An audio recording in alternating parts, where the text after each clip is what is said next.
હે આપણી દુકાનનું બોર્ડ કેમ કાઢી નાખ્યું? એ બોર્ડમાં આપણે પહેલાં તો હતું જ કે ભાઈ અહીંયા ઠંડી સોડા મળશે. હા તે એક જણો આવ્યો હતો મને કે અહીંયા ઠંડી સોડા મળશે એમ લખ્યું તે અમને ખબર જ હોય કે અહીંયા જ મળે એમાં અહીંયા ખોટું શું કામ વધારાનું લખાયું હોય. મેં એક દોડ એ વાત એ હાંસી હતી મેં એ અહીંયા ભુહાવરાઈ નાખ્યું ખાલી રાખ્યું ઠંડી સોડા મળશે.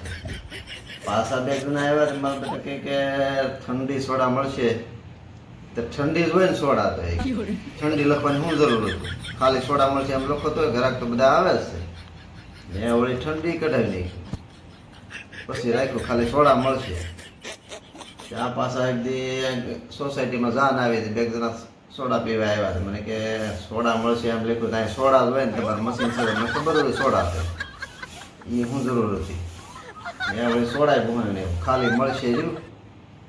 એક દેહળો ઓલો મજૂરિયા જેવો કોઈ પીધલો નીકળ્યો ભાળ્યો મળશે બરાબર પોણા હાથે એના ટાઈમે મને કે શેઠાઈ મળશે અને મારા એને બતાવ્યાથી તો હવે આખું બોર્ડ કઢાવી નાખ્યું. મેં આખું બોર્ડ જ કાઢી નાખ્યું. પછી બોર્ડ વગેરે એક દી બેઠો હતો તા એક બાબા આવ્યા મને કે ભગત આ દુકાન કેટલા લાખમાં લીધી? મેં કીધું 10 લાખની. 10 લાખની દુકાન લીધી ને 1000 રૂપિયાનું બોર્ડ નથી મારી શકતા.